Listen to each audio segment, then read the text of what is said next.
Okay, so in this video we're going to talk about the on-arrival visa in Saudi Arabia. This is for US and UK visa holders as well as the Schengen region of Europe visa holders. Sorry if I screwed up that pronunciation. So what we're doing here is we're actually not arriving by air, we're arriving by the Saudi causeway coming out of Bahrain. So what happened with our family is that the Saudis have a really nice website where you can apply online for a visa, a tourist visa, and you just put in your information and then you pay and then you get it. 600 meters, Um, turn right. The problem is that with us is that we figure there's some kind of computer problem, because for me and also my son, both of us got the visa approved, but my wife did not get it. This will take us into the east side of Saudi Arabia once we cross. And so getting back to the story about the online visa system here is that we don't know why, and it seems like we were not really given an answer of why it rejected my wife's application, but there's really no good reason. I think it's some kind of problem with the computer. So what we did is we went to, first I went to the embassy of Saudi Arabia in Bahrain just to ask maybe if they know why, and they referred us to a private company which is in the Bahrain financial harbor. And so we talked to them, and then this is where we learned about like this kind of brand new policy that we looked it up, and it just happened like maybe 2 days ago from today. And so what it is if you have a US visa, so any passport in the world, and you have a US visa in it which is valid, or the UK as well, or the the Schengen region of Europe, if you have any of those visas, then you're eligible for a 1-year multiple entry tourist visa for Saudi Arabia.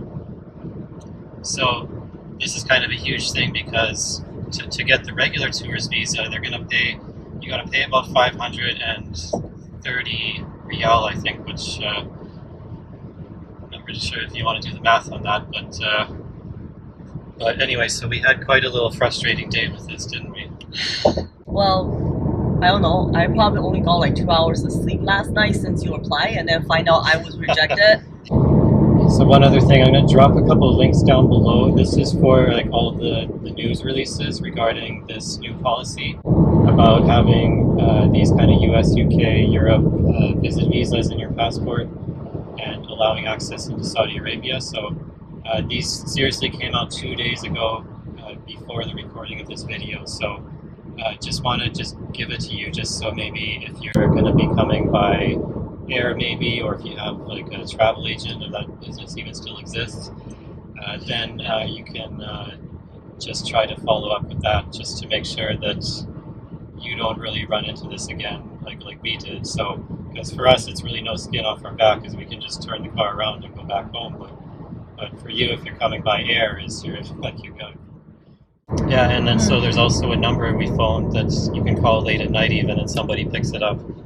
And there was maybe, I don't know if this is an actual ministry employee, but he was actually not able to give us a reason why the visa was rejected. And so just based on all of our passport types, there should have been no issue with this. So that's why we're just concluding it was a computer problem. And the guy at the private company today, he said the same thing. So yeah, this is just kind of what happened to us, but I'm sure if you're watching this video, you're probably very unlikely to be actually sitting in a car driving into Saudi Arabia, so you're probably getting ready to board a plane. But maybe this is good information for you, because you could apply for the visa online, but maybe you already have one of these other visas for the other countries. So this can really kind of save you some problems, and also save you some money possibly. We're going to find out. We're doing an experiment here. We're just going to find out if we actually have to pay for this or not to get the visa. So we'll just have to see how it goes here. So the reason we think we got rejected is because when we apply for it, and they'll actually, because like you have to log in to create an account, right? Right, yeah. Right, Yeah. so he logged in to create an account under his name. So he's starting to fill out his application first, and then Parker and then mine. And then the thing for us, like, well, Parker and him, they have the same last name, but I have a different last name. So that's kind of what we guess might be the reason why they rejected mine, because we don't have the same last name, but we all under like his logging account. Yeah, like we thought that maybe it's possible that like you know we are married, but we just didn't change our last names to be the same. So I don't know, like it's possible maybe that threw it off. It's really hard to say if they, because I think there is some old rules that I heard which are now kind of not valid anymore. That well, first of all, a few years ago, maybe even 5 or 10 years ago, women could not travel alone to Saudi Arabia, and now I think they changed it so they can.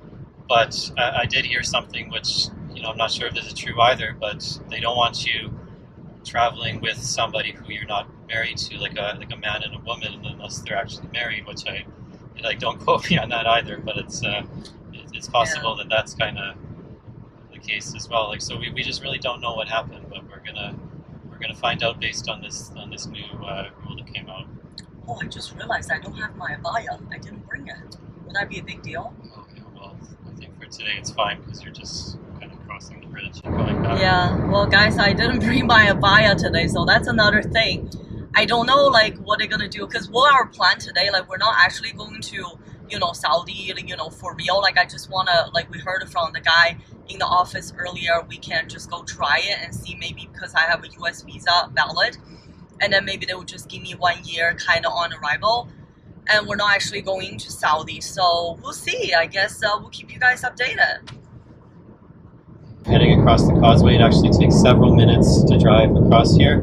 And so if you're not familiar with Bahrain, Bahrain is a tiny island nation which is off the east coast of Saudi Arabia, and that's where we reside.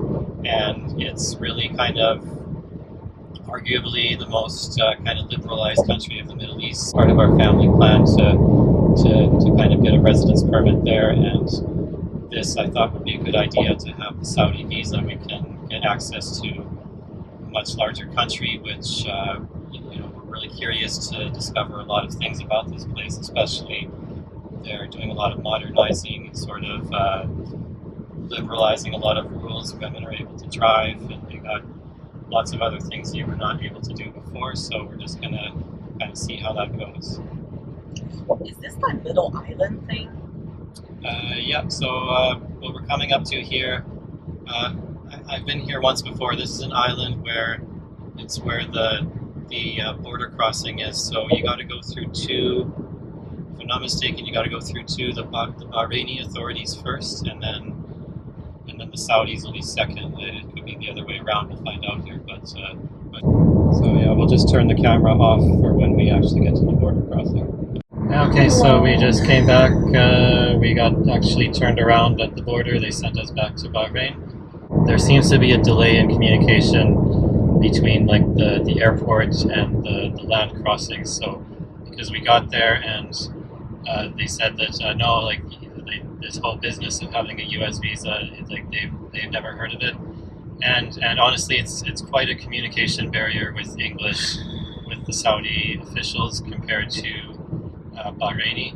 So this is actually our third Gulf country that we visited. We went to the UAE, we've tried the Saudi here now, and of course in Bahrain. And so we can definitely say with confidence that the Bahrainis are the best at English, and they're also the most friendly. Oh yeah, like by far. It's not even close.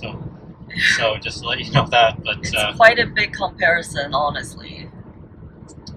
Yeah, so yeah, that's pretty much it for this video. We're just heading back home now, so we'll have to kind of dig around for some other way of getting the visa, I suppose.